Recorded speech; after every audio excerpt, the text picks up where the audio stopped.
Hey everybody, Alex Newman here. We're back with our little mini-series in Behind the Deep State on solutions. And with us today, we have like a perfect guest to talk about this subject. He's become a personal friend of mine. He's a very good man, and he has experience doing two things that I think are critical to dealing with this deep state problem that we have as a nation. That is becoming our own media and getting the information out into our local communities and to leaders in our communities, and also serving in elected office if you're so inclined. And so I refer, of course, to my friend Caleb Collier. He is the executive field coordinator for the John Birch Society. He handles kind of the northwest area of the United States. He's based in Washington State, and he has served on the city council in Spokane, and he also has a wonderful show, one of my favorite shows, called Church and State. It's him and Pastor Gabe Blomgren, who's just an amazing pastor. Caleb, thank you so much for being with us. Yeah, thank you for having me. I really appreciate it. It's great to have you here. So I want to start first with serving in elected office. You were on the city council there, and I understand that once you're in office, the pressures start, right? The lobbyists, the bureaucrats, everybody wants to push their agenda. Tell us a little bit about that, and how can you resist that once you're in office? Yeah, absolutely. So my road to becoming a city councilman, I woke up one day and I realized that I wanted to get involved. And so I started attending a few Constitution Party meetings.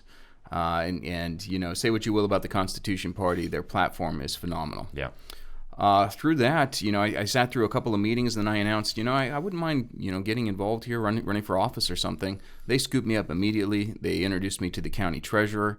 And then through that, about 8 months later, boom, I had actually been appointed to the city council. They had 3 members that had resigned, 3 of the liberal members that had resigned, and so they had 3 openings. And I went through and I did a very lengthy interview process, probably one of the more stressful times of my life, panel interview, and it was open to the public, so 100 people sitting behind me, and they're grilling me on policy here and whatnot. But ultimately I ended up being appointed. And I served for about a year and a half as a city councilman, and I loved the work. A lot of people think this is pretty boring. And yeah, when you're talking about street preservation and things like that, it can be a little bit boring. But I really took to heart this idea of being a public servant. And that was my true motivation for serving in this. But there was a lot of pitfalls as well that came with this. The bureaucrats are really who run, even at the city council level. Because they know that if they have a city council member or a state representative, whatever it is, oftentimes they can wait them out. Mm-hmm. Maybe they won't get elected again. Government class. Yeah, exactly. So they know that they can push their agenda, and even that small amount of power at a city council level, it can be alluring. Mm-hmm. All right, and so I found myself where I'd actually started voting in ways that afterwards, why did I do that? And I had one instance in particular where we were actually discussing something as benign as snow removal, right? But we had put these public sidewalks in, and a lot of citizens didn't necessarily want them on their property. But now we were discussing potentially fining them if they didn't remove the snow from it. And I had somebody call me, and he reminded me of my roots. He told me, Caleb, I didn't ask for the sidewalk to be put on my house. You guys put it there. It's your money, and now you're going to fine me for something that I didn't even want. I said, I find no fault in what you're saying, and I completely switched. And from there, I turned completely around.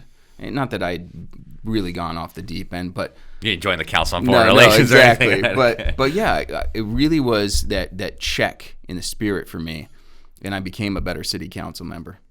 That's awesome. And so what advice do you have for people out there who are considering possibly running for office or getting involved at the local level, the state level? How would you recommend going about that? What are some of the warnings that you have for people? Yeah. Well, let me start with a warning. All right. Be aware of the establishment Republicans, because they are actually more dangerous than the Democrats. I often say that I prefer Democrats over establishment or RINO Republicans because at least I know where the Democrats are. Yeah, we want to kill babies. We want to take your money. We want your guns. At least they're being honest exactly, about it, right? Yeah. But the establishment Republicans, they'll come beside you and, hey, Caleb, I know I like what you're doing here, and put their arm around you, and all of a sudden you realize you have a knife in your back. Mm-hmm. All right? So be very aware of that. But find the good people, because there's so many good people involved with Republican politics. Mm-hmm. And unfortunately, in this day and age, if you're running for political office, you're going to have to either be with the Democrats or the Republicans. Yeah. You're not going to win as a third party or an independent. Yeah. There's some exceptions, but generally speaking, you got to get alongside the Republicans. Use that. Get in there. You're going to have to work your tail off to get into office. You're going to have to find a dedicated group of volunteers that will go out there and doorbell for you, get your name out there, raise funds for you. But ultimately, stay true to the message. Read what the public is really interested in. Find what they're in, whether it's the economy, currently under COVID-19 restrictions, the economy is in dire straits. Mm-hmm. Make that your message. And ultimately, I believe that we can get good, patriotic Americans elected into these positions. Yeah, awesome.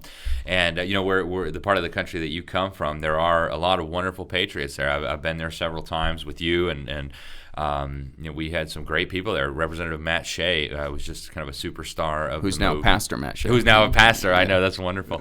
And so that leads me right into the next thing I wanted to ask you about. You have a very successful show up there called Church and State. So you were the state part as a former government official, yep. And then Pastor Gabe is the church part. And you guys have a delightful show. How did you get that started? And do you have any advice for people who maybe want to become the media, so Absolutely, to speak, if they live in a town that's just got propaganda everywhere? Yeah, you have to become the media, because the mainstream media, and even at the lower level, at the local level, they're all lying to you. Yep.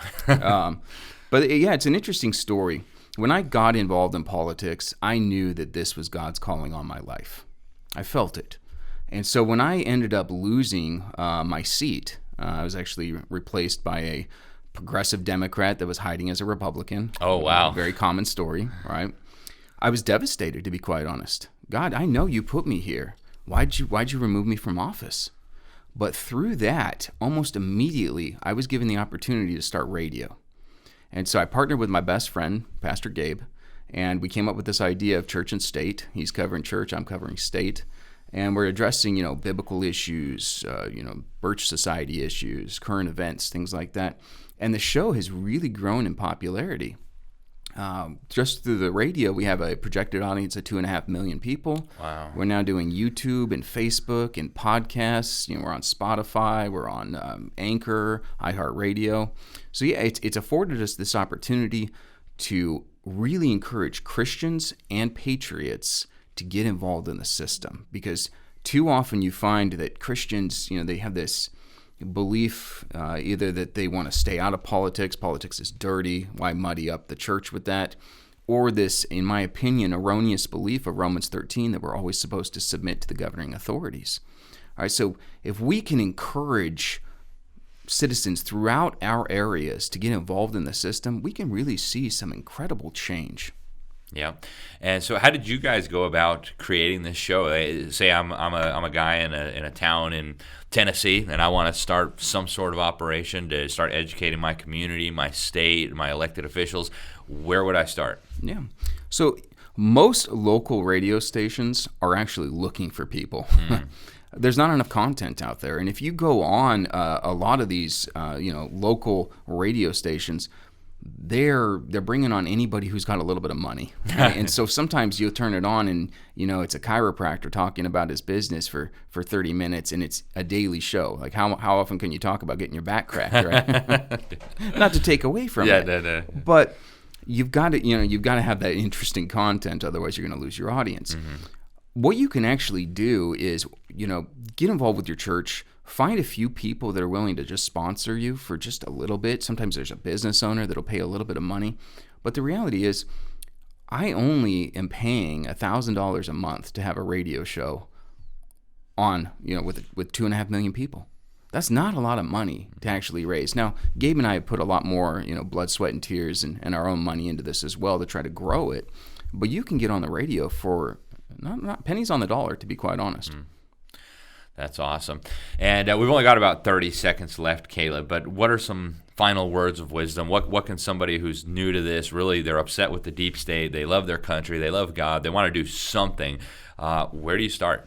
Absolutely. So the first step is with you.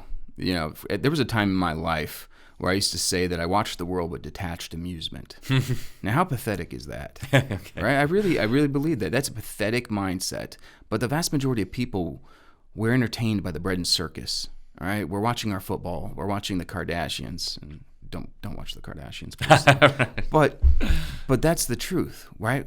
We're all being pulled in these different directions. But if you come alive and actually get involved in this, it's going to be incredible. Not just for you, it's going to be incredible for your marriage, for your children. There's a cause that's worth fighting for. And when you find that cause, trust me, your whole life is going to change, and you're going to come alive in ways that you never even thought possible. Amen. That's so awesome. Well, thank you, Caleb, so much for being with us, folks. This is our new little mini-series in Behind the Deep State. We want to bring you solutions. We've got more to come. We'll have more guests, and I'll have some of my own thoughts in the weeks and months ahead. Thanks for watching. Share this out, please. You know the big giant technology companies hate us more than they hate you. And so we depend on you guys to get the word out. Go over to thenewamerican.com. You'll find all of our uncensored content without the jackbooted thugs from Silicon Valley. Thanks you guys for watching, and God bless you all. If you liked this video, then click that subscribe button with the little bell. If you didn't like this video, you're probably a member of the deep state. Am I wrong?